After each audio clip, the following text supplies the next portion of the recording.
bwakeye kuri mwese je nitwa amazina y'ikirundi Ndeme Bertrand hama amazina y'akazi ari byatuzanye ngaha ni Berry Music kubo batanzi ego hama hano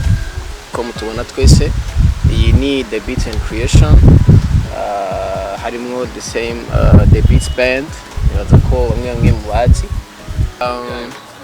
baza ko abari bo baza kundusha kubivuga gose bagire introduction bakoze murakoze nanje nitwa Irankunda Jo Christian ku mazina yo kuri scene nitwa Kiki Touré nkaba ari jewe ndongoye Beats and Ceations igisata gikorera muri entertainment cishinze ku guteza imbere umuziki Indundi nakaranga ko mu Burundi turabiye ku mpano abarundi basanzwe bafise aribo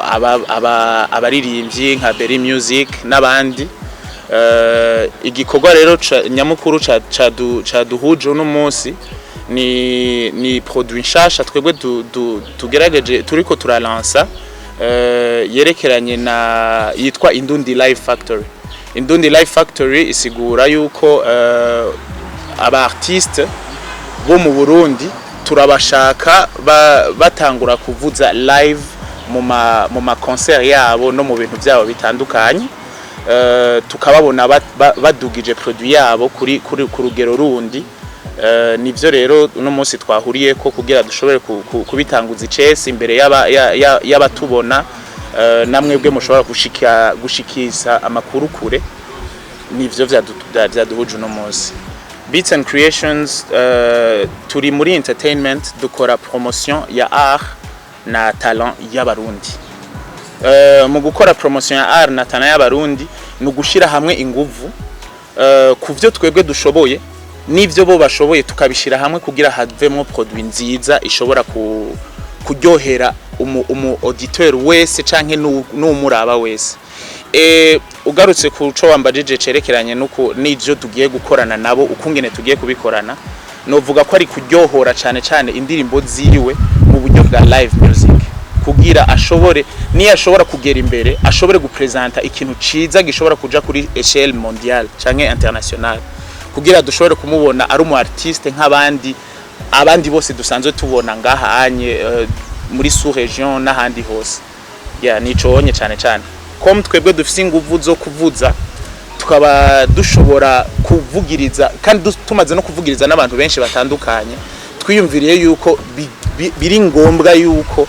abi wacu abari bo batangura kwanza kuboneka kandi babone ko iyo talent kweri iva iwacu kandi twebwe ico twamaze gutahura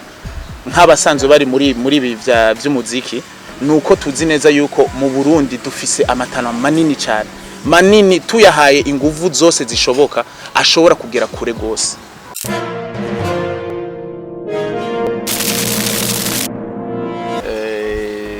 Ubwa mbere twarahuye nabo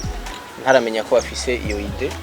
kuko narabishaka cyane arabyifuza gose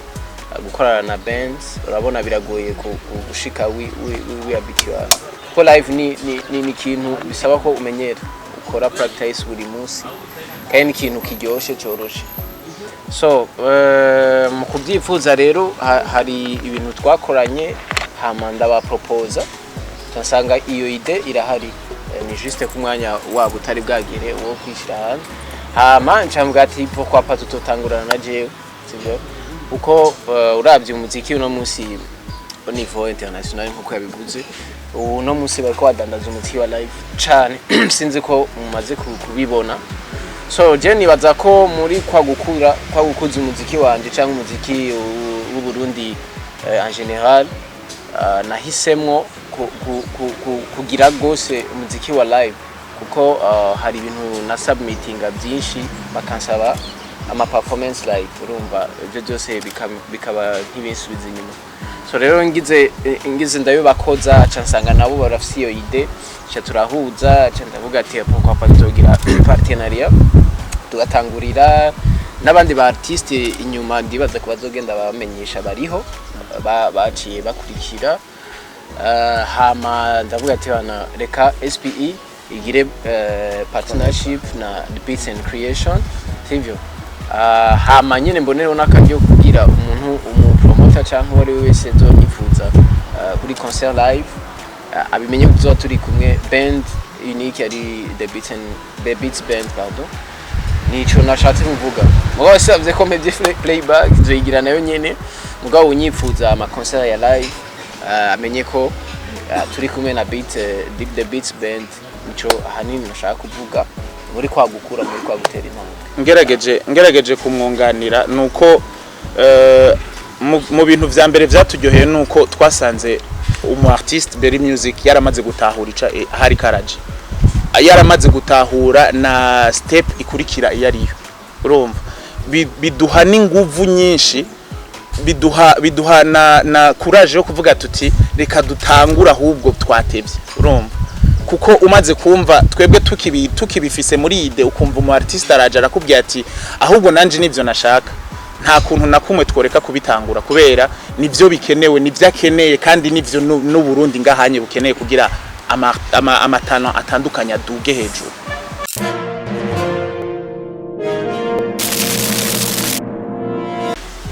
Bigiye kongera ikintu kinini cyane kuko umuziki wa live ufise ubundi buryohe siko no explaining no bisigura izindi nguvu niyo mbijenda akunda kuza mu karaoke yabo urafise izindi nguvu, urafise ikindi kintu watira mu bantu sibyo. So ni nawo natanguye mvuga ko uravye neza ugize analyse ku isi ari wo muziki ariko baragurisha sana kuruta bya playback ibikiri sibyo. Ni nawo muziki je nakuze nkunda nuko gusa kugira live urumva bya kitangura byarangora kubera byasaba band bigasaba ko mugira ama repetition kenshi kugira mumenyerane. Nanje urumva ubwo buryo sari bwa buronke cengira Imana rero ndonka bafise iyo ide nanje ndayifise nari ndavyifuza kuva kera kuko nkuko baba DJ ngo igiti bizonyongereza ikintu kinini cyane. Hari abantu baba bifuza kugutumira mu event makana kamugabo bikabananira kwera batarabona performance yawe ya live cyuba ukuntu usubiramo indirimbo zawe kuko urumva ku CD ntashobora kumva cyane Berry Music wariwe ijwi rya Berry Music riryoheye gute mugabo si ureze nsuma urashobora kumva exactly ya kwa kuntu yaririmba ni kwa kundi nyene canke cyuba. Ibaza rero ko je ari experience nini igiye kwiyongera ko gukorana deja n'umuntu ufite uburambe ku ma platform menshi canke ama scene menshi live hakikiture. Nibaza ko ari bake batamuzi hano, so nibaza ko nico ari aho umuryango adodoye ko bigakunda tuzokora, aho ndodoye bigakunda tuzokorana. Urumva ni kwa gukuza industry musicale kandi nico kintu nibaza ko twakwijukira ko kuja hamwe tugakorera hamwe. Hama ikindi ko namwe mu bandanye mudushigikira ama media kuko atamwebye nta twebwe.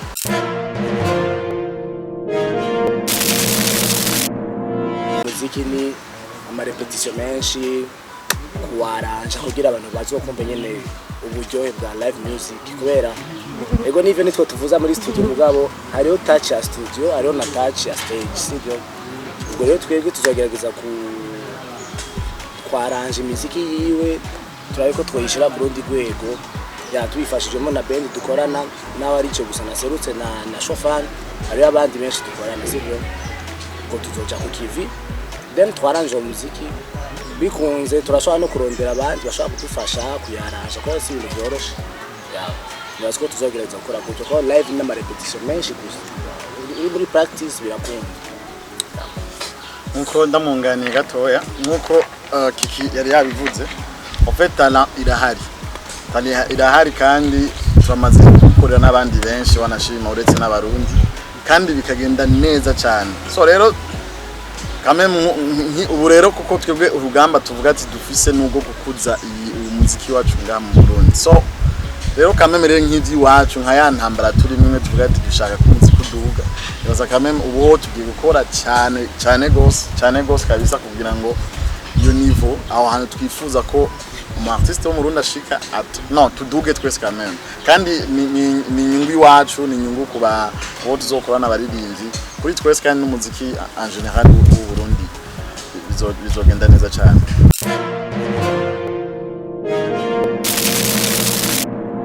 Turafisa twavuye tumaze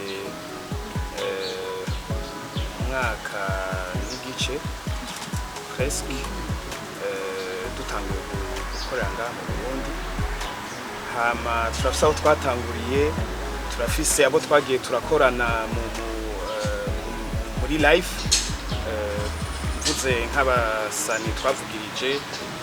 bavuye hanze canke nabo ngaha mu Burundi rero the Beats management twebwe hamwe na SPE ya Berry turafise entente twagiraniye mu mpapuro zanditse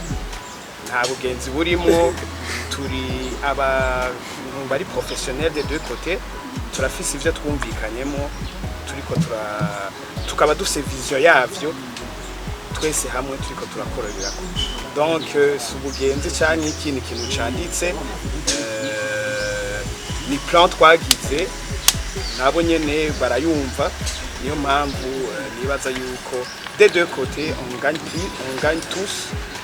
nta vyo kuvuga ngo harimo ubugenzi canke ngo nabiri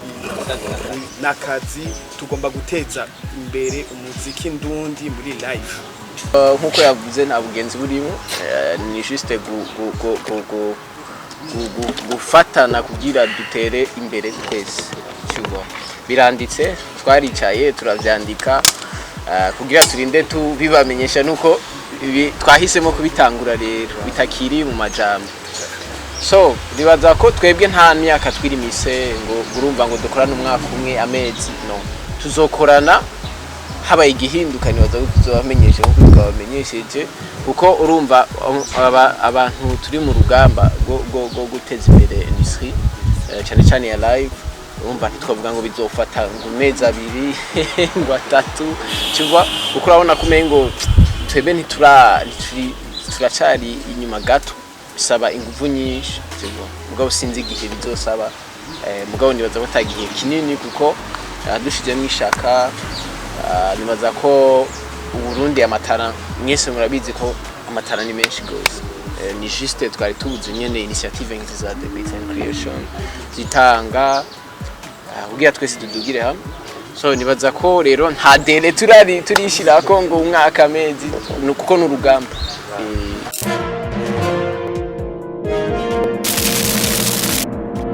umwanya bizodufata n'umwanya munini numwanya bisaba kwiyumvira niwo mwanya munini wonyene urimo urumva bimaze kuba tumaze gutangura gusohora ikintu ca mbere kimeze neza niho uzobona ko vya bintu koko nta mwanya bigira kuko urumva umuziki we updatinga ku mwanya bivugwa yuko Berry music mubona ubu muri uno mwanya siyo muzobona mu mwaka uza urumva ico conyine twe ntidushaka yuko ama avance aba mu muziki aba mato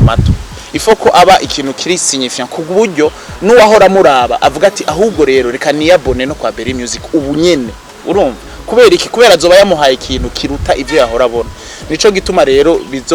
bizofata umwanya wo kubitegura uwo mwanya bimaze kuboneka nibaza ko no mu mwaka umwe murashobora kuba mwatangwa kubona ibintu bishasha vyiza cyane.